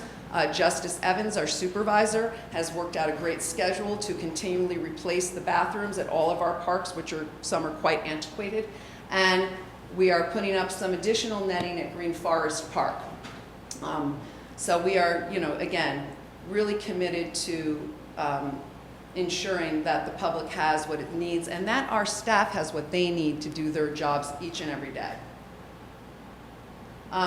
Also, because we managed our funding so well last year with some grants, we had money left over in the 2025 capital. So in addition to the capital improvements that I shared on the previous screen, we're going to be doing a survey and concept plan for Farley Park Fields, Haven Playground, some basketball surfacing, a survey for drainage at Memorial Field, which is super important, and of course a master plan for Highland Swim Club. I want to point out that this has no impact on the 2026 budget. So thank you to everybody, and Anders is here tonight for his great planning and your leadership so that we can get these things done and continue to improve our parks and recreation facilities for our residents. Shared services. We have a lot. We went through them and I just want to point out a couple. As the gentleman from Fanwood mentioned, we are starting to do a shared service. I believe it begins May 1st with Fanwood. Fanwood residents will come here to pay their taxes. We have a new shared service coming up June 1st with Rawway for our health inspector. Previously, we were with Union County. Their rates went way up, and we were able to negotiate a better contract with Rawway for those services. So we're very excited to start that up in June. We do share services with the Board of Education. Beside the special officers in the classrooms, did you all know that the Board of Education is able to, they do reimburse us, gas their buses and other vehicles at our DPW gas pumps. And we also have a great shared service with Westfield for leaves, use of the Conservation Center, and the guys share equipment back and forth all the time. So those are like the unwritten shared services, but we have shared services going on constantly, and we are always, always searching for more, which saves on resources as well as funds. This is a little graphic we had put together about how every budget dollar is appropriated. So this isn't how your tax bill is split up. This is how we pay our bills and how much of each dollar goes to each category, whether it's the schools, our public safety, the library, etc. And finally, your tax bill breakdown.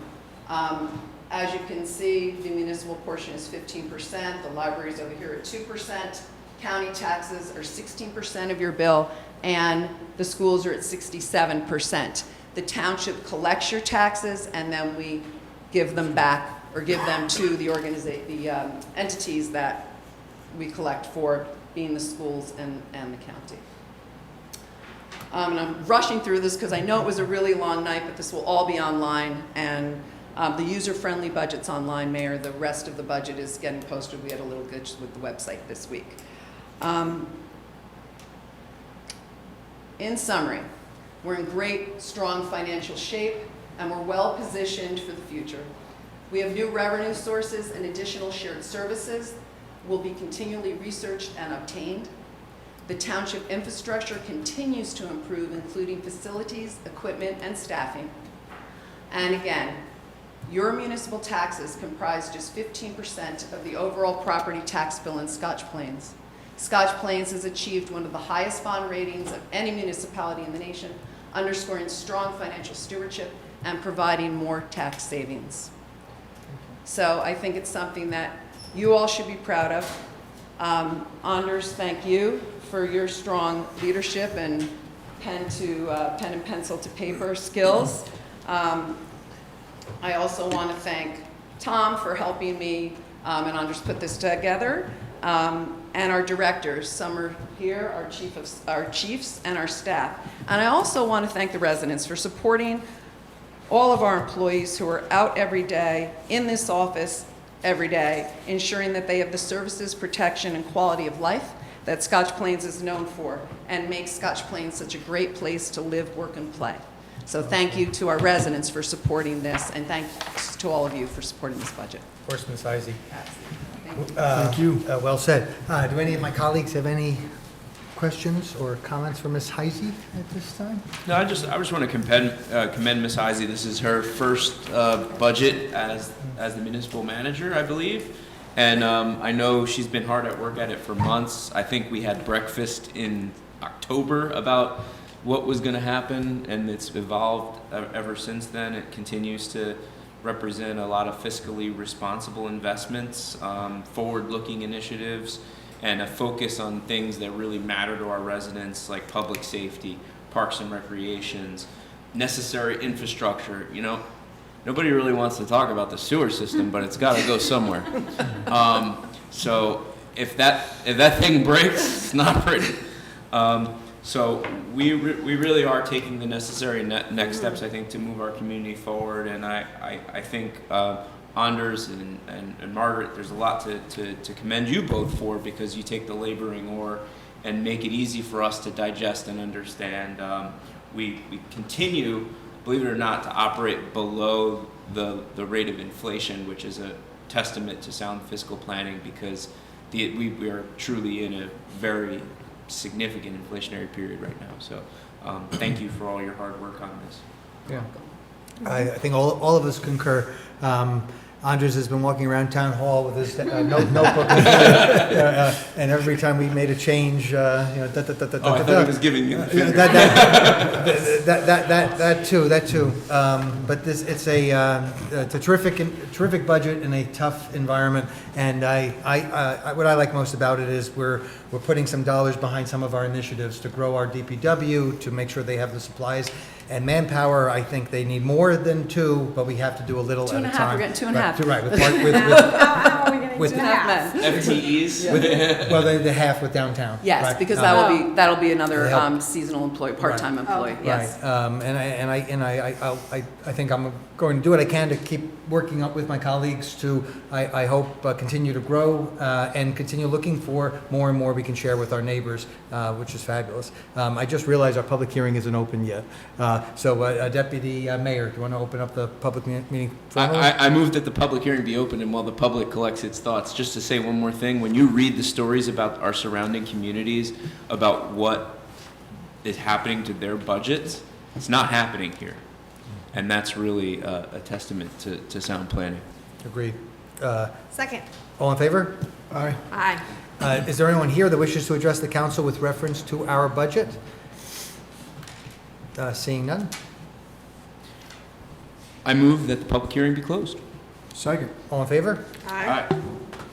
I move that the 2026 municipal budget be adopted on second and final reading and advertised according to law. Second. Ms. Lucina? Mr. Adams? Yes. Ms. Stamler? Yes. Mr. White? Yes. Ms. Zimmerman? Yes. Mayor Lusardo? Yes, thank you, Ms. Lucina. Thank you, Ms. Heisey. The next ordinance is 2026-11. This is the ordinance that allows us to pursue capital for all the items that Ms. Heisey explained. Ms. Lucina? A bond ordinance to authorize the making of various public improvements and the acquisition of new, additional, or replacement equipment and machinery, new information technology equipment, new fire apparatus, and new automotive vehicles, including original apparatus and equipment, in, by, and for the Township of Scotch Plains in the County of Union, State of New Jersey, to appropriate the sum of $2,860,000 to pay the cost thereof, to appropriate a state grant, to make a down payment, to authorize the issuance of bonds to finance such appropriations, and to provide for the issuance of bond anticipation notes in anticipation of the issuance of such bonds. I move that the public hearing on ordinance 2026-11 now be open. Second. All in favor? Aye. Is there anyone here that wishes to address the council with reference to our capital ordinance? Seeing none? I move that the public hearing on ordinance 2026-11 now be closed. Second. All in favor? Aye. Aye. I move that this ordinance be adopted on second and final reading and advertised according to law. Second. Ms. Lucina? Mr. Adams? Yes. Ms. Stamler? Yes. Mr. White? Yes. Ms. Zimmerman? Yes. Mayor Lusardo? Yes. Thank you, Ms. Lucina. Moving on to ordinance 2026-12. Ms. Lucina?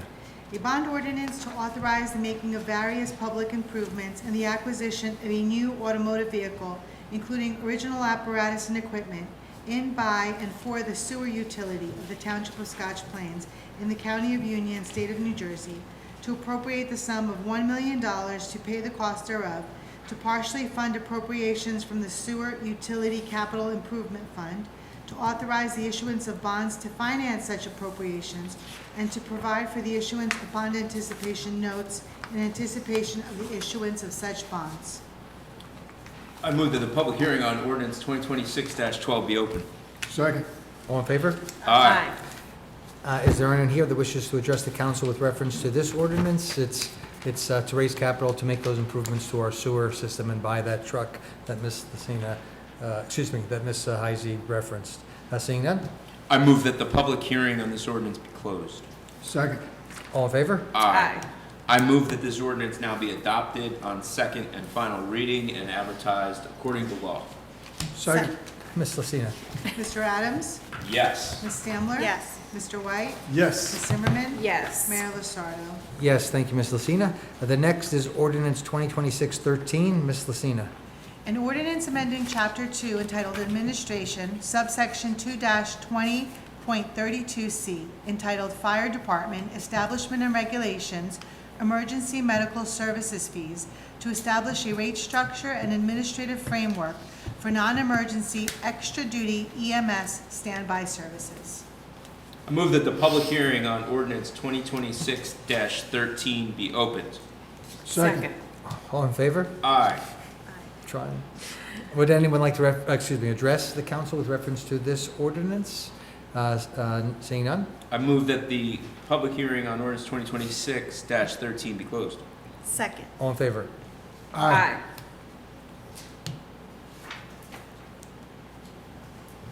I move that Hold on. ordinance 2026-13 be adopted on second final reading and advertised according to law.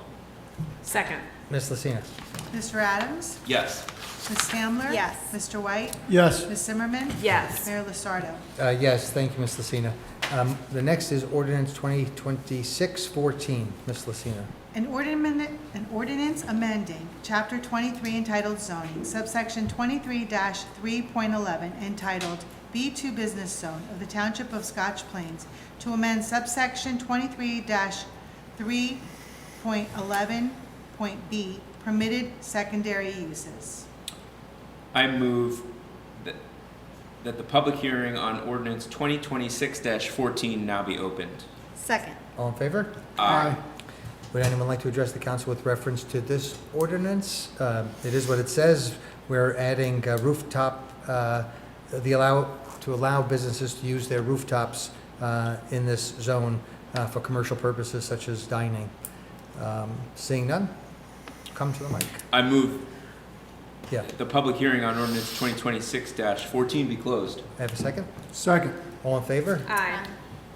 I move that I move that ordinance 2026-14 be adopted on second and final reading and advertised according to law. Second. Second. Ms. Lucina? Mr. Adams? Yes. Ms. Stamler? Yes. Mr. White? Yes. Ms. Zimmerman? Yes. Mayor Lusardo? Yes, thank you, Ms. Lucina. The next is ordinance 2026-15. Ms. Lucina? An ordinance amending salaries and wages for municipal employees. I move that the public hearing on ordinance 2026-15 be opened. Second. All in favor? Aye. Would anyone like to address the council with reference to this ordinance? This is an administrative ordinance to modify salary ranges on some municipal employees. Deputy Mayor? I move that the public hearing be closed. Second. All in favor? Aye. I move that this ordinance be adopted on second and final reading and advertised according to law. Second. Ms. Lucina? Mr. Adams? Yes. Ms. Stamler? Yes. Mr. White? Yes. Ms. Zimmerman? Yes. Mayor Lusardo? Yes, thank you. And finally, 2026-16. Ms. Lucina? An ordinance authorizing the acquisition of real property and easements located at Block 12001, Lot 4.02, and Block 12001, Lot 24, within the Township of Scotch Plains, County of Union, New Jersey, in accordance with NJSA 48:12-11, known as the Local Land and Buildings Law. I move that the public hearing on ordinance 2026-16 be opened. Second. All in favor? Aye. Losing you? Would anyone like to address the council with reference to this ordinance? This is an ordinance memorializing the town's acceptance of some land at the property that was formerly Parker Gardens. Deputy Mayor? I move that the public hearing on 2026-16 be closed.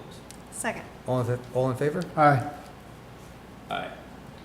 I move that this ordinance be adopted on second and final reading and advertised according to law. Second. Ms. Lucina? Mr. Adams? Yes. Ms. Stamler? Yes. Mr. White? Yes. Ms. Zimmerman? Yes. Mayor Lisardo? Yes, thank you, Ms. Lucina. Moving on to the approval of council minutes. Deputy Mayor? I move that the business meeting minutes of March 2026 be approved. March what? March 10th? March 10th. March 10th, 2026. Thank you. May I have a second? Second. May I abstain, Ms. Lucina? I was not in attendance. Me too. Oh. Did we get a second? You got one? All in favor? Yes, we got a second. Okay. Aye. All right. Aye. Excellent. Moving on to our manager's report, Ms. Heisey. Thank you, Mayor. So I have several things to go over besides the budget. One is about the Westfield Conservation Center, and Mayor, I wanted to talk to you before the meeting, but we had that great ribbon cutting and a lot of other things going on. Last week, we were notified that the rates were raised. So we have a shared service with Westfield, and our residents can buy a permit to take their brush, their extra brush if they can't get it all out during our brush pickup. They can take it there to dispose of it, and they will also can take other recyclables, including food waste. Well, because of everything going up, just like our recycling costs are going up, because of tipping and dumping charges, they've increased significantly. Westfield needs to offset those increases, so they now are charging Scotch Plains residents and any out-of-town residents $35 extra, but you can get a combined permit for $145, saving yourself $10 from buying two separate ones. And mattresses and bulk waste still have separate charges there, but they still accept those as well. Everything's on the Westfield website, and a link, of course, is on our website. Brush pickup is in the finishing up the first week, or the middle of the first week. I have a couple of things I want to bring to residents' attention. If you include garbage in your pile may not be picked up. This can break the machine and can cause injuries to our employees. Or the crew will simply put the stuff they find on your lawn. Sometimes people throw their flower pots in with their brush, water bottles, things like that. Please take care to not do that.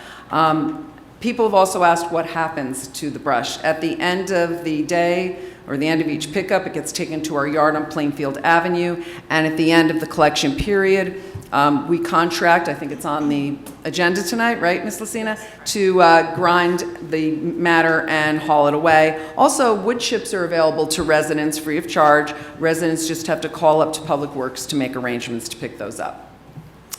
Sewer bills went out about 2 weeks ago. This caused a little confusion. We did post about it, but I will reiterate, and we're going to send some other information out, I think, on the website this week. They were mailed early to give residents time to pay and to handle their own personal budgets.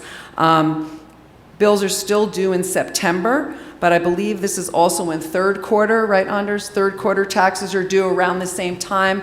The tax office gets overwhelmed, and sometimes residents don't want to have to pay two big bills at one time. So it's there to help both the township and the residents. But you can sit tight on that. You don't have to pay until September. Don't worry. But we did mail them out earlier this year. We talked about the shared service with Fanwood. You will be seeing Fanwood residents at the township tax office paying their taxes.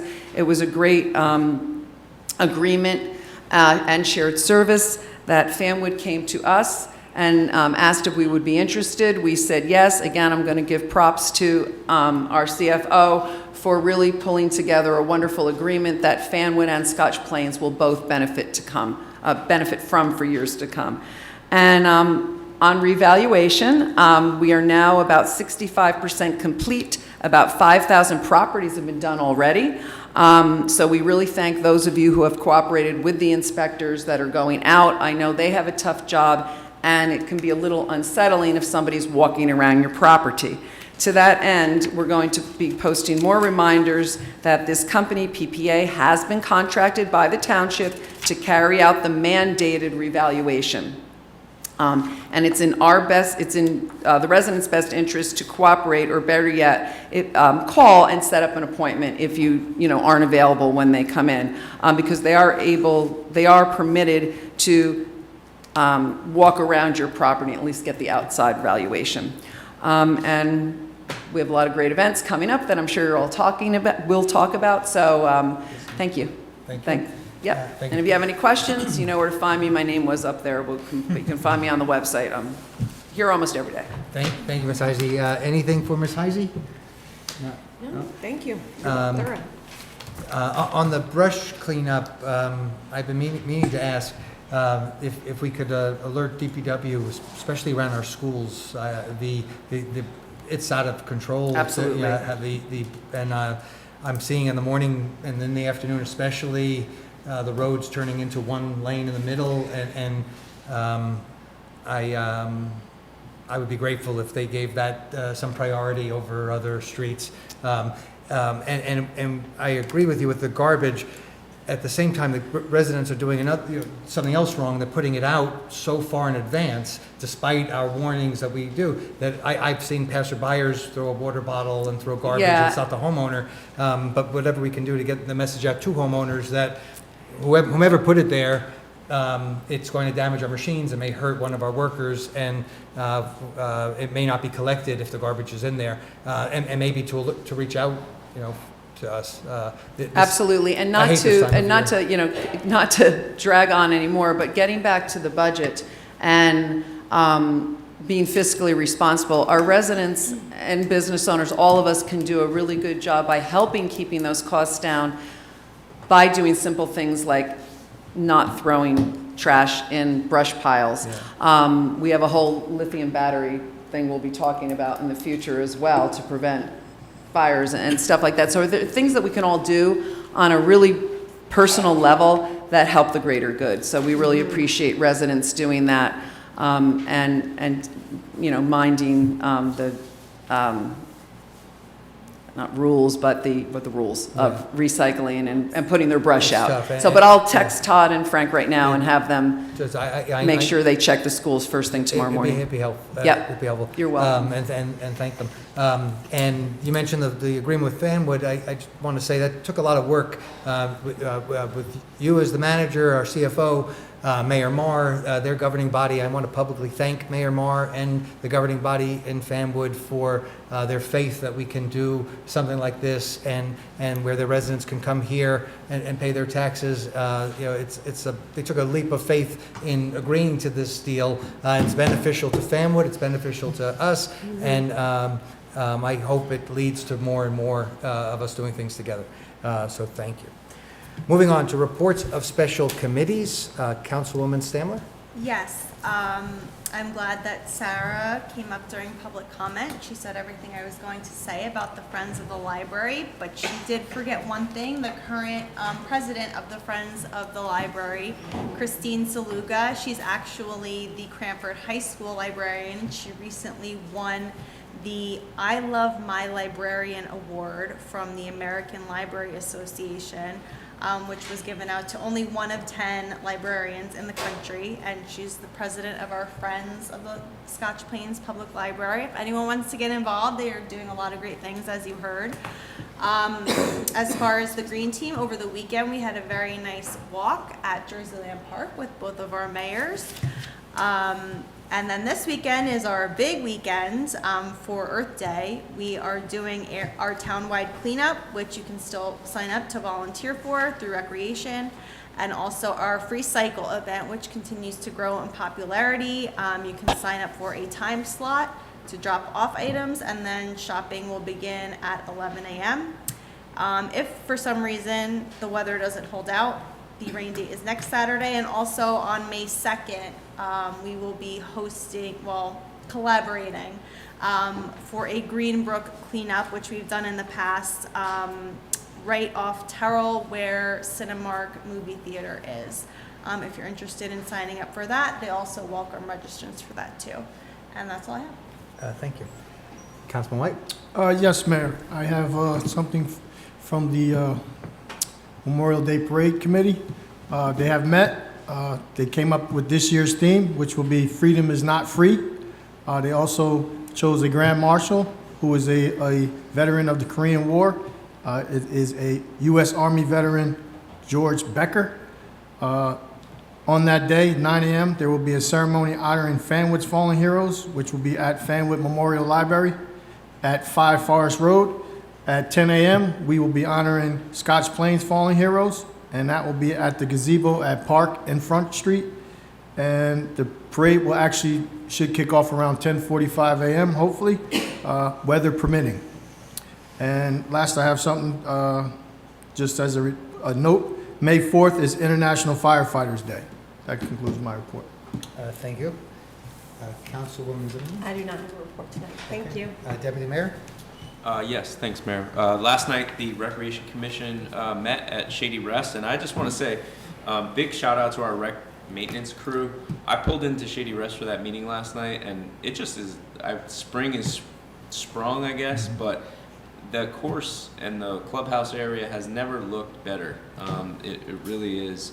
They're doing such a tremendous job at the maintenance and the upkeep of all of our facilities as we continually start reinvesting in projects.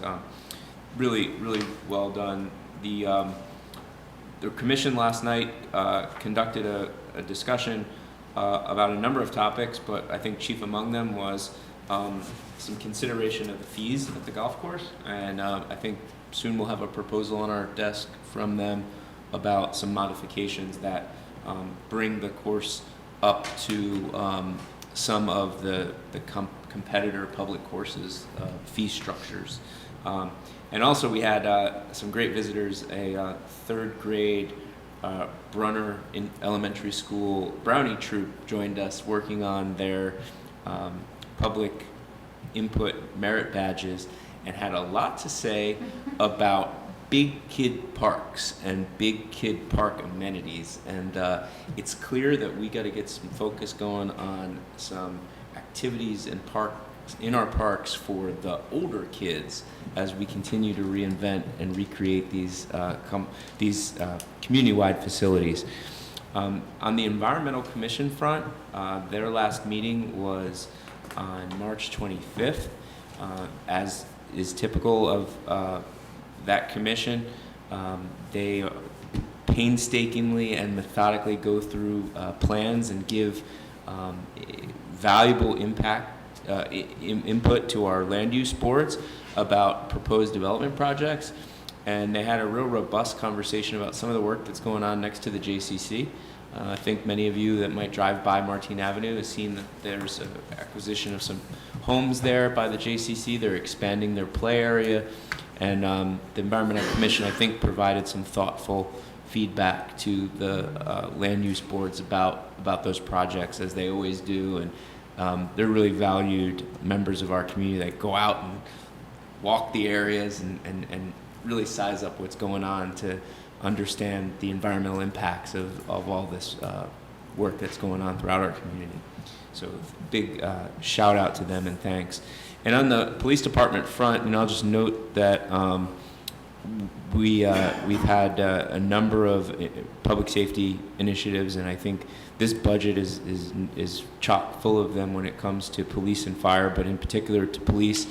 Big shout out to Chief Lavery and his department for being ahead of the curve on a lot of Attorney General directives that are coming down the pike, which I think some communities are probably not in as good a shape as they are in compliance with those Attorney General directives. And they're wide-ranging and impactful, including the acquisition of new equipment, all geared at public safety, but all mandated in the state of New Jersey. And I commend the chief and his captains and command staff for really being ahead of the curve on getting us compliant. He approached us at the budget hearing and said, we've got to do this, and tonight I'm proud to report that we have acquired that equipment and we're well on our way. Super. Next. Thanks. Thank you, Deputy Mayor. I may have to speak with you after the meeting because some of those brownies wrote me a letter advocating for the same. Yeah, big kid park amenities. Yeah. A lot of jungle gym type discussion. Excellent. I just have one update. Rev 250, that's a committee that has been active. Director Tom Stroh, Tom Stroh is its director. And we have, as we've said before, activities planned for June 26th and June 27th. June 26th, right here in downtown Scotch Plains. It's going to be a terrific party. George Washington is invited. We're hoping that he can make it. I think he's already RSVP'd that he'll be here. And on the 27th at Shady Rest, a big fireworks display. We'll have more to talk about. I think every month moving forward, I'm hoping that a lot of residents come and join us in celebrating 250 years since the signing of the Declaration of Independence. Moving on to our new business consent agenda. Deputy Mayor? I make a motion to adopt the consent agenda, including the bill list in the amount of $1,317,526.07 and resolutions 2026-86 through and including 2026-100. Second. Ms. Lucina? Mr. Adams? Yes. Ms. Stamler? Yes. Mr. White? Yes. Ms. Zimmerman? Yes. Mayor Lasardo? Yes, thank you, Ms. Lucina. Now we move on to other new business. The first is ordinance 2026-17. Ms. Lucina. An ordinance supplementing and amending the revised general ordinances of the Township of Scotch Plains, Chapter 7, entitled Traffic, Section 7-3.3, Parking prohibited at all times on certain streets and bus stops, Schedule 1, for 1390 Martin Avenue. I move that this ordinance be passed on first reading, published according to law for further consideration, and that public hearing be set down for May 19th, 2026 at 7 p.m. at 430 Park Avenue, Scotch Plains. Second. Ms. Lucina? Mr. Adams? Yes. Ms. Stamler? Yes. Mr. White? Yes. Ms. Zimmerman? Yes. Mayor Lasardo? Yes, thank you, Ms. Lucina. The next is 2026-18. Ms. Lucina. An ordinance supplementing and amending the revised general ordinances of the Township of Scotch Plains, Chapter 7, entitled Traffic, Section 7-3.4, Parking prohibited certain hours, Schedule 2 for Kevin Road. I move that this ordinance be passed on first reading, published according to law for further consideration, and the public hearing be set down for May the 19th, 2026, 7 p.m. at 430 Park Avenue, Scotch Plains, New Jersey. Second. Ms. Lucina? Mr. Adams? Yes. Ms. Stamler? Yes. Mr. White? Yes. Ms. Zimmerman? Yes. Mayor Lasardo? Yes. The next is ordinance 2026-19. Ms. Lucina.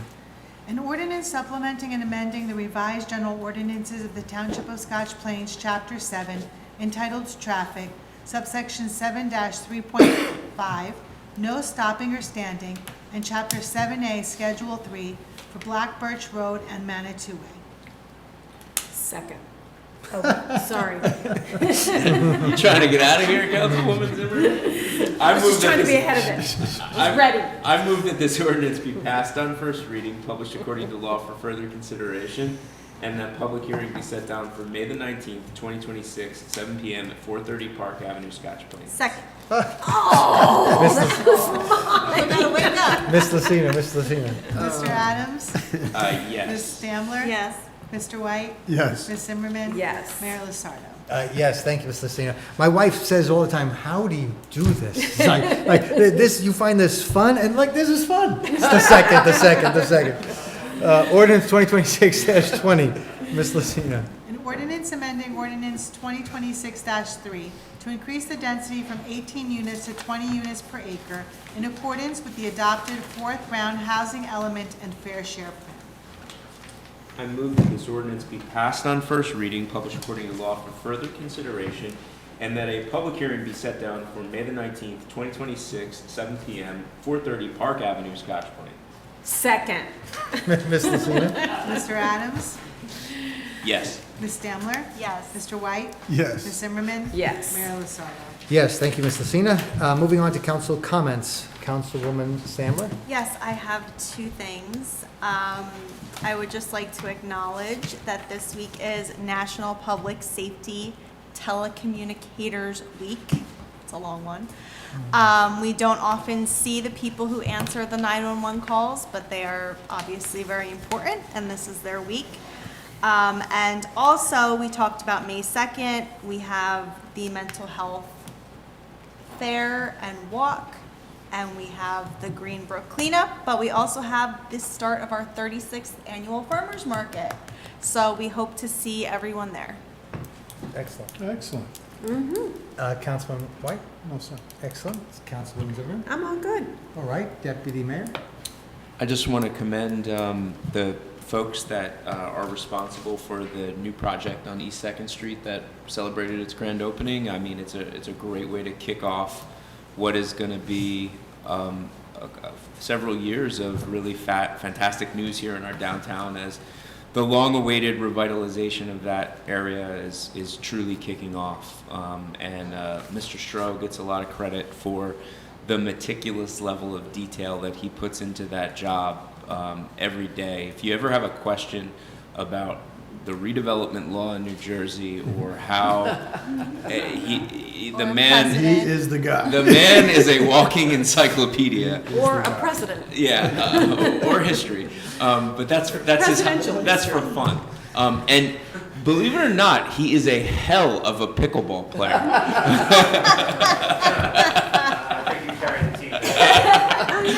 Mr. Stroh and I had a good fortune to play pickleball together at the fire department's recent fundraiser.